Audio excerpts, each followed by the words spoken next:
System లో 150 ఉందని చెప్తున్నాడు ఆయన. ఎట్లా అమ్ముతాడు అంటే? ఒక 10 రూపాయల డిఫరెన్స్ ఎన్ని వందల డిఫరెన్స్ వస్తుంది? అడిగితే తప్పంటే ఎట్లా? అడిగితే తప్పంటే ఎట్లా? కస్టమర్ తో రెక్లెస్ గా మాట్లాడడం కరెక్ట్ కాదు. అడిగితే తప్పంటే ఎట్లా? అడిగితే తప్పంటే ఎట్లా? అడిగితే తప్పంటే ఎట్లా? ఎవడో నేను తెలిసేస్తా నీకు? ఇంకోటి కాదు, నేను ఎవడో తెలిసేస్తా నీకు? వచ్చింది ఆయన, నేను ఎవడో తెలిసేస్తా నీకు? అప్పటికి చెప్పాను సార్. సార్ అమ్మాయికి అడిగితే ఆ సార్ వెనకాల ఉన్నారు కదా కళ్ళు, ఆ సార్ అడిగారు 140 ఉంది సార్, సార్ 150 ఉంది సిస్టమ్ అంటే. మా బావగారు వాళ్ళు బయటకు వచ్చి ఏంటి తీసుకున్నారంటే కనుక సార్ చూడండి సార్ 141 ఉన్నది 150 నాకు మెడిసిన్ పికప్ చేసుకుంటాను నేను. నాకు దీని ఎంఆర్పీ సిస్టమ్ ఎంఆర్పీ చెప్పినారు నువ్వు. తీ మెడిసిన్ తీయండి బయటికి. రోహిత్ రా ఒకసారి మెడిసిన్ తీ బయటికి, ఏదో ఒకటి ఎంఆర్పీ తీయండి బయటికి. మొత్తం అంత ఇలాగ జరుగుతుంది ఇక్కడ. ఒక సిస్టమ్, ఒక దాంట్లో 10 రూపాయలు మనకి డిఫరెన్స్ కనిపిస్తా ఉంటే రోజు 100 మెడిసిన్స్ వస్తాయి. ఎట్లా పెడతారు అసలు నాకు అర్థం కాదు. మీరు అడిగితే ఎవరో ఇంజిన్ అంటే ఏం చేస్తారంట?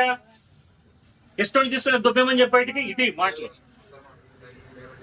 నేను మాట్లాడిన ఇప్పుడు రమ్మని చెప్పి ఎక్కడున్నాడు, రమ్మని చెప్పి ఎక్కడున్నాడు, రమ్మని చెప్పి ఎండా మర్యాదగా అతను నెంబర్ నేను మాట్లాడుతా అంటే కనుక ఇష్టం అంటే కొనుక్కొని దుబ్బేమని చెప్పేటికి అని చెప్తున్నాడు.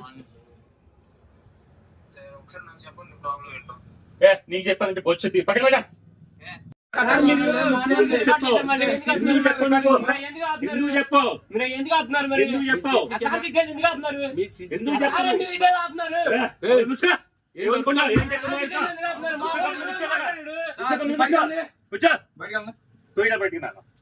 చెయ్యడా నువ్వు బయటికి, చెయ్యడా బయటికి, ఏ చెయ్యి చెయ్యడా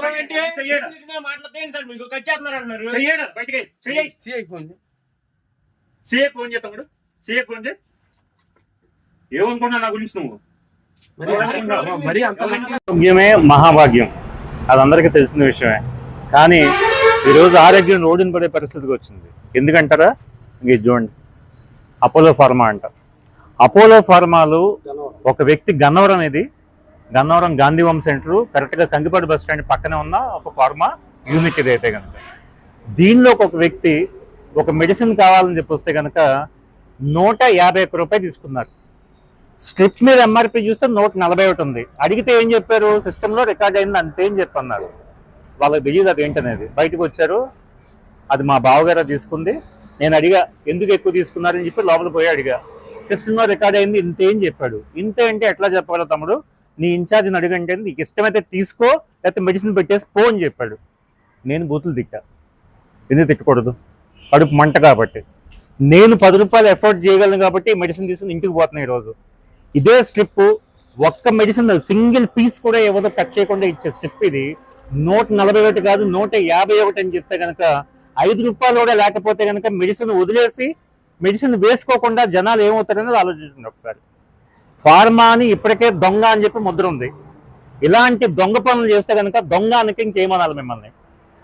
పెద్ద పెద్ద బ్రాండ్లు పెట్టుకుని పెద్ద పెద్ద సంస్థలని చెప్పుకుని చివరికి ఇంటర్మీడియట్ చదువుకున్న వాళ్ళని, ఐటీఐ చదివిన వాళ్ళని ఇక్కడ మనకి ఫార్మాసిస్ట్గా పెట్టి నా ముందే ఒక వ్యక్తి వచ్చి కాలు బెనికింది మెడిసిన్ ఇమ్మంటే కనుక ఏదో మెడిసిన్ ఇస్తాడు.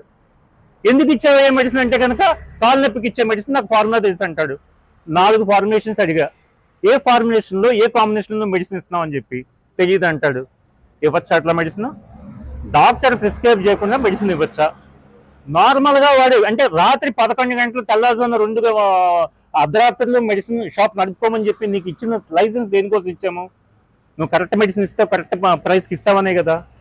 ఎదురుకుండా నిజాయితీకి ఇచ్చే మెడికల్ షాప్ ఏమో 9 గంటలకే ముగిస్తావు, ఇక్కడేమో 1 గంట దాకా ఉంచుతావు, ఇక్కడేమో దోపిడీ చేయిస్తున్నావు. ఇదేం పద్ధతి? అడగడానికి వస్తే ఏమో దౌర్జన్యం. నీ చేతనని చెప్పుకోమంటాడు, మెడిసిన్ వదిలేసి వెళ్ళమంటాడు. ప్రాణం మీద వచ్చినప్పుడు మెడిసిన్ తీసుకుంటాము, అవసరం ఉంటేనే మెడిసిన్ తీసుకుంటాము. ఇదేమి కూల్ డ్రింక్ కాదు, లేకపోతే బిస్కెట్ ప్యాకెట్ చాక్లెట్ ప్యాకెట్ కాదు. అవసరం ఉంటే తీసుకుని లేకపోతే వెళ్ళిపోవడానికి కాముగా ఇంటికి. మెడిసిన్ వేసుకోకపోతే ఇబ్బంది అనుకున్నప్పుడు ఖచ్చితంగా 10 గంటలకు వచ్చేయమంటేనే అవసరం ఉన్నట్టు లెక్క ఇక్కడ. అలాంటి టైంలో వచ్చినప్పుడు నీ ఇష్టం దోపిడీ చేస్తా అంటే మటుకు చూస్తూ కూర్చోము. నా పేరు శేష్ కుమార్, నేను భారతీయ జనతా పార్టీకి జిల్లా ప్రధాన కార్యదర్శి. నేను పార్టీ మనిషిగా నేను మాట్లాడలేదు, సామాన్య వ్యక్తిగా సమాజం మీద ఉన్న ప్రేమ గల వ్యక్తిగా ఈ క్వశ్చన్ వేస్తున్నాను. నేను అపోలో 100% దీనికి సమాధానం చెప్పాల్సిందే. ఇప్పటికైనా మీ పద్ధతి మార్చుకోకపోతే మీ మీద చాలా అనుమానం ఉంది నాకు. ప్రతి అవుట్లెట్ లో కొన్ని వందల మెడిసిన్స్ అక్కడ నువ్వు వెనకాల పెట్టి కూర్చున్నావు. ఏది ఎంఆర్పికి నువ్వు అమ్మట్లేదేమో అని చెప్పి నాకు అనుమానంగా ఉంది. ఇది ఇమ్మీడియట్ గా రాష్ట్ర నాయకులు, ఖచ్చితంగా రాష్ట్ర ప్రభుత్వం దీని మీద చర్యలు తీసుకోవాలి. అదేవిధంగా రేపు ఉదయమో లేకపోతే ఎల్లుండి మార్నింగ్ రాష్ట్ర వైద్య శాఖ మంత్రి సత్యకుమార్ గారిని కూడా కలిసి నేను ఈ ప్రూఫ్ చూపించి రిప్రజెంటేషన్ ఇవ్వబోతున్నాను. అదేవిధంగా డ్రగ్ కంట్రోల్ డైరెక్టర్ కి నేను ఆల్రెడీ ఇన్ఫర్మేషన్ ఇచ్చాను. రేపు మార్నింగ్ మొత్తం రాష్ట్ర వ్యాప్తంగా ఉన్న అపోలో ఫార్మసీ ప్రతి దాని మీద కూడా ఎంఆర్పి, ఎక్స్పైరీ డేట్లు, అసలు కంపెనీ అమ్ముతున్నావా, నీ ఇష్టం అంటే అమ్ముతావా, ప్రతిదీ కూడా నిగ్గు తేల్చే విషయాన్ని మీరు తేల్చాల్సిందిగా నేను మీడియా ప్రతినిధి సాక్షిగా నేను కోరుకుంటున్నాను. భారత్ మాతాకి జై హింద్.